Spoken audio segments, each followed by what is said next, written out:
चलो भाई न्यूज़ सुनते हैं, देखते हैं गोदी मीडिया की आज कौन सुताई कर रहा है।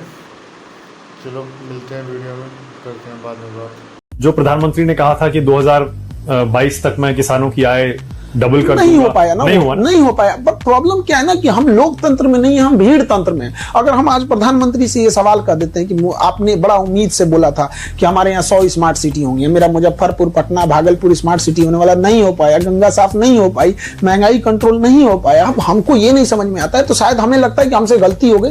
हमें ये सवाल सी जिनपिंग से पूछना चाहिए या डोनाल्ड ट्रंप से पूछना चाहिए, क्योंकि हमारे यहाँ तो लोग नाराज हो जाते हैं। ऑपरेशन सिंदूर में क्यों हट गया? हमको बेसिकली इधर जब से ऑपरेशन सिंदूर वो वापस लिए ना, एकदम दिल टूट गया। पूरे उनके 3 कार्यकाल में हमको एक चीज से सबसे ज्यादा शिकायत है, तो ऑपरेशन सिंदूर में वो पीछे क्यों हटे। इंदिरा गांधी एक लेडीज थी ना, 7वां बेड़ा लेके अमेरिका परमाणु बम मारने आया था ना, और बोला भी था हम 7वां बेड़ा लेके आ गए, वो हटी थी।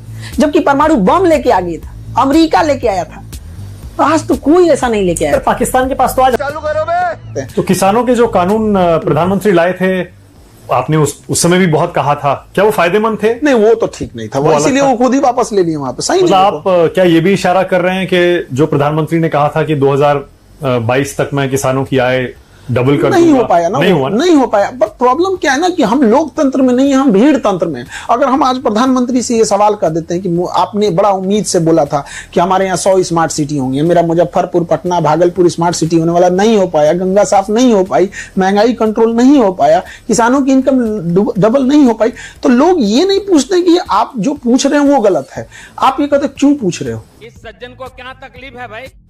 अब हमको ये नहीं समझ में आता है, तो शायद हमें लगता है कि हमसे गलती हो गई। हमें ये सवाल सी जिनपिंग से पूछना चाहिए या डोनाल्ड ट्रंप से पूछना चाहिए, क्योंकि हमारे यहां तो लोग नाराज हो जाते हैं। या तो फिर हमको मनमोहन सिंह से पूछना चाहिए, नेहरू से तो पूछेंगे नहीं। तो हम कहां जा रहे हैं? लोकतंत्र की असली चीजें तो यही होती है। यदि हम आपको नीचा दिखाने की कोशिश करें, यदि हम आपको मतलब राजनीतिक रूप से प्रेरित होकर बात बोले या बदतमीजी वाली भाषा बोले, जरूर सवाल कीजिए। हम यही कह रहे हैं कि आज 5 रुपया जो 1 रुपया किलो चावल दे रहे हैं, 2 रुपया किलो गेहूं चावल जो दे रहे हैं, 5 किलो भात, उसको पकाने के लिए 1100 रुपये वाला सिलेंडर लग रहा है।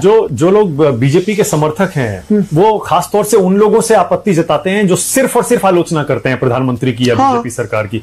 तो क्या आप कुछ बातों पर प्रधानमंत्री को अच्छा भी मानते हैं, बीजेपी सरकार को अच्छा भी मानते हैं? उनके 70% चीजें ठीक है, बट 30% जो मूलभूत समस्या है, एजुकेशन पे कुछ नहीं किया उन लोगों ने। मेडिकल में आप देखिए, एम्स खोल देने से नहीं होता। आप अगर आपके हार्ट में, अभी मेरे यहाँ एक बच्ची है नीचे बैठी होगी, आपको उसके हार्ट में 3 सुराख है, पटना एम्स में इलाज नहीं हो सकता है। काहे को खोले एम्स? वाह मोदी जी, वाह वाह। झुझुना थमा दिए आप। सब में क्या फर्क है? यहाँ नहीं हो सकता उसका इलाज पटना एम्स में, और यही पटना एम्स लिख रहा है दिल्ली एम्स चले जाइए, तो दिल्ली एम्स में तो भरेगा भीड़। तो एम्स जो स्थापित किया गया, आप उसकी स्थिति देखिए। तो कौन कौन से मुद्दों पर आपको लगता है कि काम नहीं हुआ? एजुकेशन से 30% जो आपने कहा ना, कौन कौन से? एजुकेशन हो गया, और एजुकेशन पे कोई काम नहीं हुआ, महंगाई रिलेटेड चीजें नहीं हुई। मेडिकल इंडस्ट्री में आप देखिए, आज भी हमारे पास विदेशों से MRI machine, CT scan machine, ये सारी मशीनें विदेश से आती है, हमारे यहाँ बनता नहीं है। एटलीस्ट निर्मला सीतारमन से कहिए कि कम से कम उस पर टैक्स मत ले। ये बड़ी अच्छी बात कही आप। अब एक बात बताइए, कोई MRI मशीन वीडियो गेम खेलने के लिए लाएगा? जो बड़ी बीमारी है उसकी जांच करने के लिए लाएगा, उस पर क्या जरूरत है टैक्स लेने की? आप कहते हैं एक और बेटी पढ़ाओ और बेटी बचाओ, अब बेटी के ऊपर एजुकेशन पे 18% GST ले रखे हैं। वो आप सिनेमा देखने जाइए, 18% GST। अब मेरे यहाँ पढ़ने आइए, 18% GST। मतलब हमारे वित्त मंत्रालय के अधिकारियों और वित्त मंत्री की नजर में सिनेमा देखना और पढ़ना बात बराबर ही है। शर्म करो शर्म। Entertainment and education same tax, ये तो गलत चीजें हैं। नहीं, आप हम किसको बोले? जिनपिंग को? खान सर, लेकिन किसानों की आपने बात की, आप ये तो मानेंगे कि प्रधानमंत्री की जो योजना चल रही है, किसान सम्मान निधि योजना, उससे फर्क पड़ा है 6,000 रुपए जो मिलते हैं साल के, या नहीं? रुक, तेरे को बताते तेरी। अब मेरा पैर तोड़ के आप हमें बैसाखी दे दीजिए और कहिए कि आप बहुत अच्छे हैं। आप सोचिए, किसान सम्मान निधि महीने का कितना मिलता है? 500 रुपए महीने का, 500 रुपए। मजदूर की दिहाड़ी होती है एक दिन की 500 रुपए, महीने का 500 रुपए मिल रहा है। आप कल्पना करके देखिए, आप सोच सकते। पर वो कहते हैं पहले तो वो भी नहीं मिलता था, नहीं, उससे तो बेहतर है। हाँ, उससे बेटर है। आप एक बात बताइए, आप 500 रुपए किसानों को सम्मान निधि महीने का दीजिए और 1600 रुपये DAP कर दीजिए, तो बात तो बराबर ही आ जाता है। आप उसको 500 की जगह उसका यूरिया सस्ता कर दीजिए, 1600 रुपये और DAP खरीद के ला रहा है, सो आप उसको 400 रुपये DAP कर दीजिए, आपसे नहीं मांगेगा वो। ये बड़ी अच्छी बात कही आप। प्रधानमंत्री इतने लोकप्रिय क्यों हैं फिर? अबे साले, अगर किसानों के लिए कुछ नहीं करते, किसान भी बहुत वोट देता है, नहीं, गरीब हमारी बहुत वोट बात देता है। किसान पे है। नहीं, वैसे हमारी पूछ रहा हूं, बात आपका मानना क्या है? प्रधानमंत्री से नहीं है, हमारी प्रधानमंत्री है तो ऑब्वियस बात है, किसी देश का प्रधानमंत्री लोकप्रिय होता है, तो डोनाल्ड ट्रंप भी लोकप्रिय है, तो भारत नहीं, डोनाल्ड ट्रंप तो फिर भी हार गए थे एक बार, ये तो लगातार तीसरी बार चुन के आए। तो लोकप्रियता अलग चीज होती है। हमारा मेनली वो तो काम करेंगे, सोशल मीडिया है, उनकी अपनी टीम है, कितने बड़े वक्ता हैं, समझ रहे हो आप? जो हम तो यही नहीं समझ में आता, जो प्रधानमंत्री 370 जैसा इतना बोल्ड डिसीजन ले सकता है, वो ऑपरेशन सिंदूर में क्यों हट गया? हमको बेसिकली इधर जब से ऑपरेशन सिंदूर वो वापस लिए ना, एकदम दिल टूट गया। मतलब नहीं होता है कि मतलब कोई छाती पे लात रख दिया, वहां पे क्या जरूरत थी इनको ऑपरेशन? हमको व्यक्तिगत रूप से हम बता रहे हैं, हमको सबसे ज्यादा हम आहत हैं। पूरे उनके 3 कार्यकाल में हमको एक चीज से सबसे ज्यादा शिकायत है, तो ऑपरेशन सिंदूर में वो पीछे क्यों हटे? किसी के गले नहीं उतरती, लोग मजाक उड़ाते हैं। इंदिरा गांधी एक लेडीज थी ना, 7वां बेड़ा लेके अमेरिका परमाणु बम मारने आया था ना, और बोला भी था हम 7वां बेड़ा लेके आ गए, वो हटी थी। जबकि परमाणु बम लेके आ गई था, अमेरिका लेके आया था, तो आज तो कोई ऐसा नहीं लेके आया। पर पाकिस्तान के पास तो आज अपना परमाणु बम है ना। बेटा लगता है तुम गू खा के ही मानोगे। तो हमारे पास नहीं है, इसका मतलब ये हुआ हम कभी नहीं लड़ सकते हैं। अब हम क्या बोलेंगे? क्या कमी थी जो आप पीछे हट गए? और अगर वॉर हो जाती, न्यूक्लियर वॉर हो जाती तो ऑब्वियस बात है, आप तो परमाणु हथियार रखे क्यों है? स्वाभिमान से साथ जिंदगी जीना है, स्वाभिमान खत्म होना, ऐसी जिंदगी को जूती पे रखते हैं लोग। ये हुई ना बात। नहीं चाहिए ऐसी जिंदगी, स्वाभिमान से समझौता नहीं। हमारे जिन बहनों के सुहाग को उनके सामने गोली मारा गया, क्या उसका कोई मोल नहीं है? जिसको ये कहकर गोली मार दिया गया कि तुम हिंदू हो कि मुसलमान हो, क्या उसकी कोई मोल नहीं है? या हिंदू होना पाप हो गया है? उसको मारा रहता, अगर कोई अपराध किया रहे, कोई व्यक्ति कोई गुनाह किया रहे, तो आप गोली चलाइए। वो इंसान घूमने गया है, कोई छुट्टियां मनाने गया, उसको मार देने के बाद क्या आपका कलेजा या पूरे देश के लोगों को इतना खून नहीं खोलता है? पर कम से कम आप ये तो मानेंगे 2016 के बाद से सर्जिकल स्ट्राइक, एयर स्ट्राइक, फिर ऑपरेशन सिंदूर, कम से कम घर में घुस के तो मारना हमने शुरू किया। चड्ढा समझाओ इसे, समझाओ।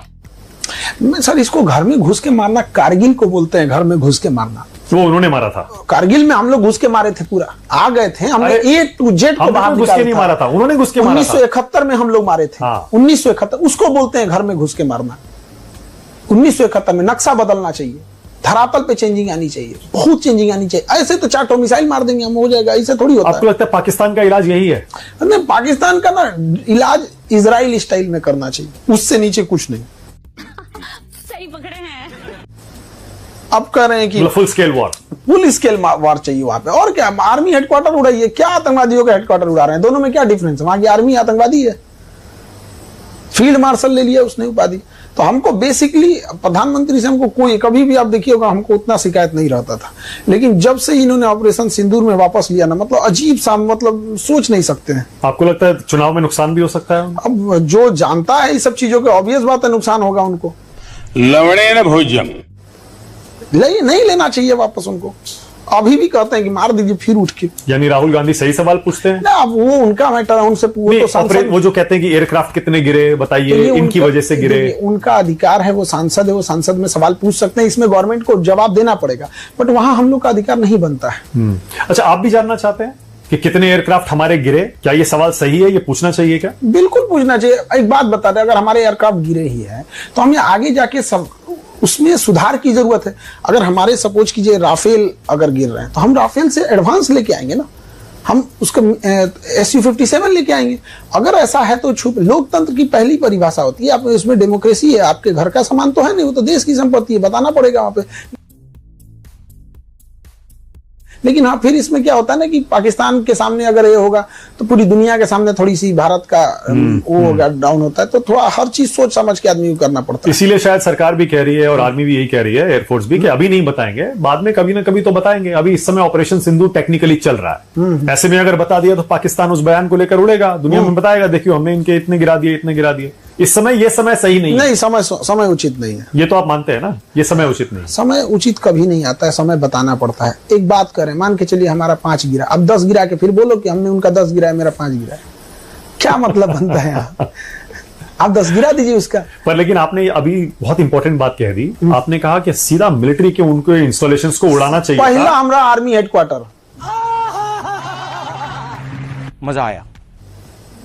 क्योंकि आपने देखा होगा इंडोनेशिया में इंडिया के जो डिफेंस अटैची हैं कैप्टन शिव कुमार, उन्होंने कहा कि हमारे एयरक्राफ्ट इसलिए गिरे क्योंकि शुरू में हमें पॉलिटिकल लीडरशिप से ये ऑर्डर था कि टेरर इंफ्रास्ट्रक्चर मारना। ये हमेशा इन पॉलिटिकल वालों का ना यही खराब लगता है। अटल बिहारी वाजपेयी जब प्रधानमंत्री एकदम स्पष्ट कहना था कि एलओसी क्रॉस नहीं करना। क्यों नहीं क्रॉस करना है?